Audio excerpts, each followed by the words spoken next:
Hello, what is up mga mom, sir, mama? Ako po si Ralph Cifra, isang visual artist from Manila, Philippines. And today we are going to unbox and review the Wave 1 and Wave 2 of Jada Toys Mega Man action figures. So ito yung Wave 1, we have Mega Man, Fireman, and Iceman. So ito yung Wave 1. And the Wave 2 characters are Electman, Hyperbomb, and Cutman. So yung difference dito sa packaging na Wave 1 and Wave 2 ay both both window type packaging. You have the logo, 13 plus, life bar, character design, illustration. Yung na-invert lang yung illustration and yung name ng character. So second packaging, nasa left yung name, nasa right yung character design. Sa Wave 1, nasa left naman yung character design and nasa right naman yung name nila. The bottom is the same. Sa left, you have the pixel art of Mega Man 1. And dito sa likod, ito yung mga iba't iba pang characters from Wave 1. Tapos from the Wave 2, it's a single shot of the action figure. Dito kasi tatlo. Ito isa lang. Okay, so ito na yung mga characters natin. Fireman, Mega Man, Iceman, Cutman, Electman, and Hyperbomb. Yung Wave 1, nakuha ko sa Facebook Marketplace. Yung Wave 2, shoutout to Shabu Toys. Ayan, kung gusto nyo bumili ng mga McFarlane Toys, ng mga Jada Toys, punta kayo sa Shabu Toys. Nabili ko to sa kanya around 3,000 pesos only for the set, for the Wave 2 set na. Yung Wave 2 set, si Hyperbomb, Electman, and Cutman. Okay, so start tayo kay Mega Man. Measure muna natin siya. Figure stands around 4.5 inches tall. Ang width niya around 2.25 inches wide. And yung depth niya around 1.25 inches. In terms of Mega Man games, super favorite ko yung mga Mega Man or Rockman games dati sa Famicom. Nilalaro ko yun. So nag-start ako sa Mega Man 4, 5, 6, 7, 8 hanggang X or yung X1, X2. I think nalaro ko din sila. Pero i-revisit ko sila kasi grabe, sobrang ganda ng Mega Man na franchise or yung Mega Man games talaga. Super cool na platformer. So this is the front, side, back, and the other side. Sa accessories niya, meron siyang fireball effect or buster effect na yellow, na translucent. And then you have the stand and the base. Tapos meron siyang three extra hands and one forearm, part ng forearm kasi ito yung mega buster niya. Napapalitan din to. I think pwede mo rin siya ipasok dito sa kabila if you want. And then here's the extra head. Teka lang, ayan, focus lang natin. Extra head na medyo angry yung emotion niya. Dito happy yung emotion. So let's start with head details. Yung head armor niya, it's parang heart yung shape ng kanyang head armor. Tapos nandito yung face sa gitna. And then medyo cross-eyed siya. Kasi yun yung design talaga ni Mega Man eh. Yung magkadikit yung eyeballs.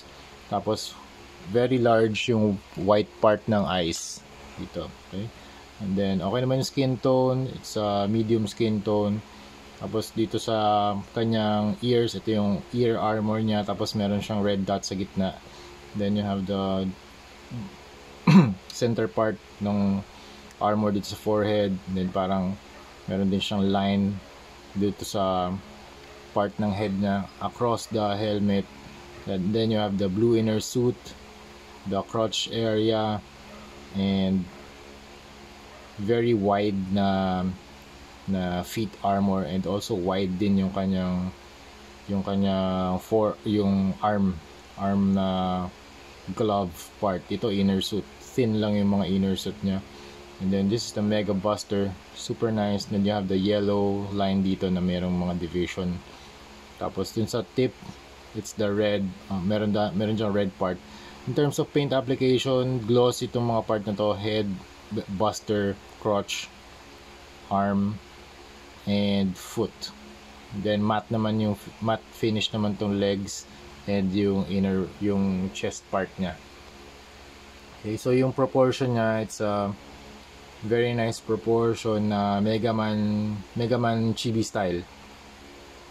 Okay, so I think magandang buuin to kapag kasama sina Jada Toys Ryu, kasi pwede mong buuin yung team up nila sa Marvel vs. Capcom if you are using Mega Man and Ryu.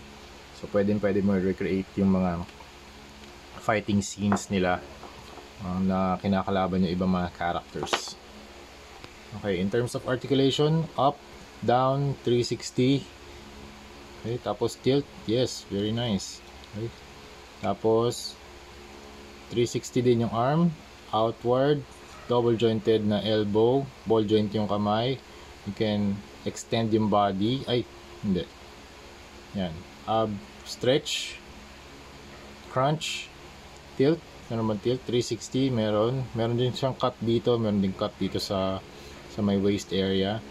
Kick, and teka, double jointed. Yeah, double jointed. Yan, double jointed knee, and you can also have, meron din siyang toe articulation. Dito rin pala sa baba merong red part yung kanyang foot armor. You can also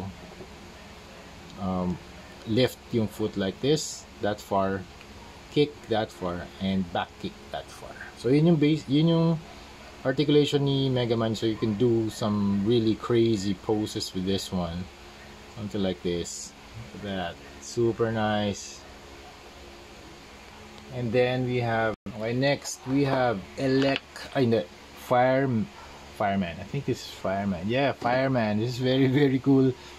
Meron siyang parang fire mechanism dito sa kanyang top of the head para magbuga ng mga fire effects. Dami niyang fire effects, 1, 2, 3, and 4. 4 fire effects. Yung isang fire effect na pwede mong ilagay dito sa stand and sa base. So you can do something like this. Para siyang tumitira. Or parang nag-shoot siya ng fireball ng kanyang firepower effect. And then here's the alt head, mas nakatingin siya sa side. Ganun, halos ganun din yung proportion niya. It's the Mega Man chibi style. Iba lang yung design. In terms of the head armor, yung mas mataas yung kanyang forehead kasi meron siyang fire mechanism dito sa kanyang top of the head that spits fire. And the paint job is very nice, very crisp. No amount of weathering, and ang color scheme niya is gray, red, and orange fire effects. Yung fire effects niya, excuse me, translucent na orange. Body armor, pointed yung shoulder armor, then you have the chest and gray inner suit. Yung knee pads niya color red, orange. Then here's the back. Sa back meron din siyang mga some sort of power gauge lines na may mga divisions. This is very nice contrast. Ano siya, yellow green, and then the yellow triangle dito sa back of the head, yellow parts dito sa ears, and very cool. In terms of articulation, same lang. So you can do some poses like this, very dynamic. Oh, meron din pala siya sa ilalim na red na circular na section sa ilalim ng kanyang paa. Okay, next we have Iceman. Angas. So here's the front, here's the side, here's the side, the back, and the other side. Sa accessories niya, meron siyang Iceman power effect. Parang siyang drill type. Ganda ng ice effect. It's translucent blue, tapos dito white na. Ganda nito pag nailawan. Yan. Tapos meron siyang dalawang alt hands, open palms, and yan, fold. I think ito yung type of hand, yung ganyan. Okay, tapos meron din siyang alt head. Ganda ng reaction niya dito, parang tumira ng ng blaster, sakto. Ito naman parang shocked yung face niya dito. Parang ito yung armor niya, parang may soft na parang Eskimo type of cloth. It's around his face, and I think some sort of a strap here dito sa may likod. Tapos meron siyang booster dito sa likod. Oh, I think pwede mo lagyan to ng fire effect. Para mukha siya ng or ice effect maybe. Yeah. Ito parang rocket booster niya. Ang color palette niya white, blue, and gray. So yung inner suit niya blue, gloss itong part na to, itong arms and yung belt and yung feet. Matte naman yung inner suit niya, yung legs and yung chest and yung arms. Very nice. And meron pa palang black dito sa may shoulder or rather elbow parts and back of the knee. Tapos sa ilalim, meron din mga red circular na mga segments. Articulation is the same. I think hindi mo lang, oh, pwede pa rin 360 yung kanyang ulo. Okay, proceed na tayo sa wave 2. This is Mega Man Hyper Bomb na merong Hyper Bomb na ability.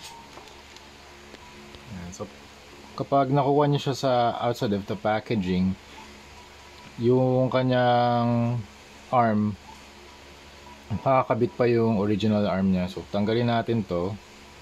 Pinainitan ko muna using the hair blower para mas mag-loosen up yung mga joints. Yan, mas madali na siya matatanggal. And pwede natin i-replace with green type of Mega Buster. Okay. Okay. Okay. Same articulation. Ang nabago lang dito mga ma'am sir, yung kanyang color scheme. So everything else is the same except the color scheme. Yung color palette dito sa Hyper Bomb is green, white, and lime green. Tapos dito naman kay Mega Man, yes, it's almost the same. Wala naman pinagbago. Kasi ganoon naman talaga din yung concept ng Mega Man na game. So kapag natalo niya isang kalaban, makukuha niya yung abilities or yung powers ng kanyang enemy, and then magpapalit lang yung kanyang color scheme. Same din yung Mega Buster.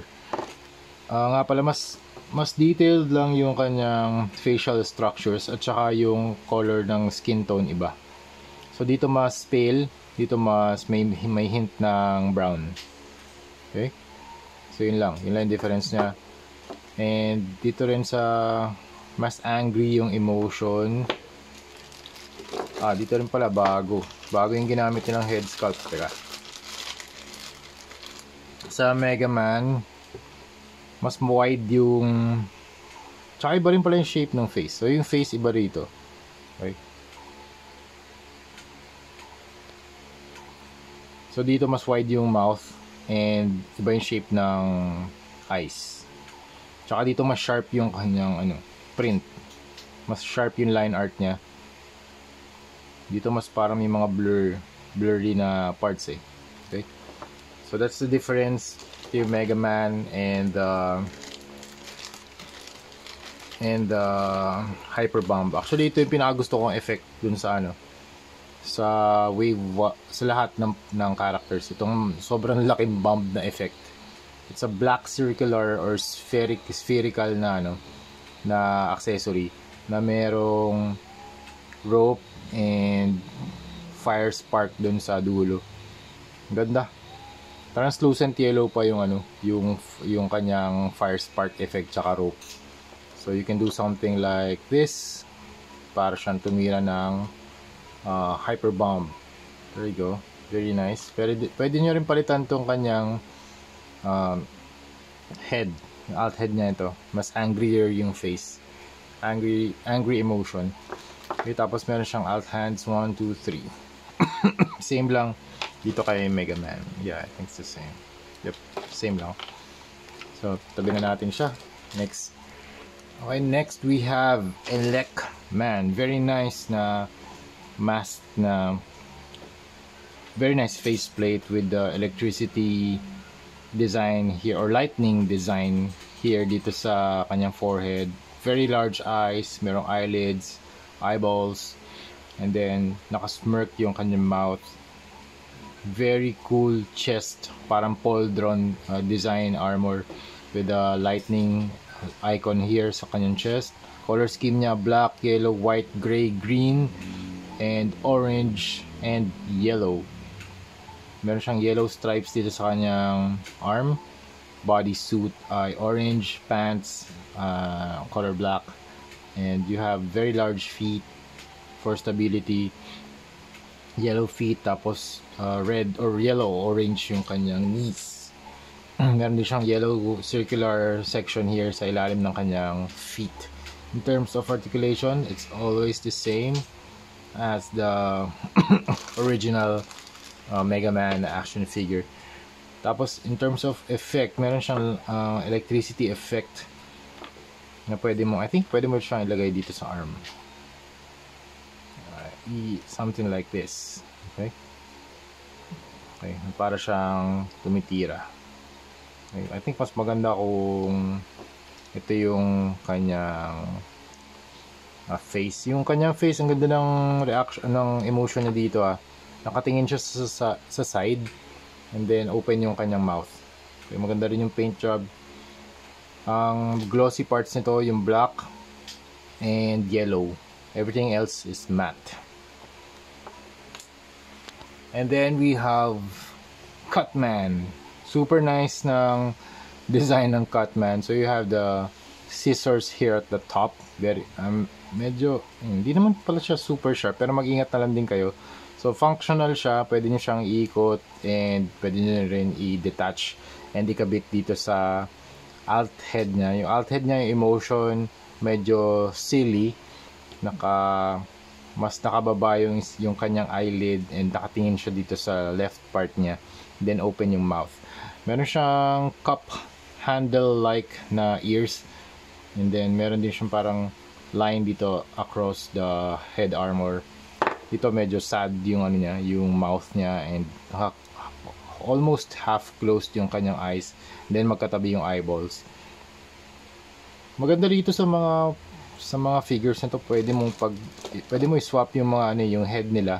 I think pareho lang yung peg ng Cutman and Mega Man. So you can have Mega Man na naka-white and orange na suit. Yung color palette nga pala nito ay silver, orange, gray, blue, and white. Yeah. Tapos sa likod, meron lang mga exhaust sa kanyang helmet, 1, 2, 3 lines, tapos 2 bilog. And then dito meron siyang some sort of a mini backpack for exhaust din, 1, 2, 3 with the 3 lines. So yun mga ma'am sir, that's it. Okay, so yun mga ma'am sir, here's the first wave, Iceman, Fireman, Mega Man, and the second wave, Hyperbomb, Cutman, and Elecman. So ang pinaka-favorite ko dito, syempre si Mega Man, the first one, and then this one, the Fireman, kasi malaki siya, tsaka ang dami niyang fire effects. Tapos si Cutman, and then Elecman, Hyperbomb, and ulit, mas Hyperbomb than Elecman, and then Iceman. Alright, that's it mga ma'am, sir, ma'am. Thank you very much for watching. And i-customize na natin Mega Man, the Wave 1 and Wave 2. Thank you very much for watching, and see you sa next video. Bye-bye.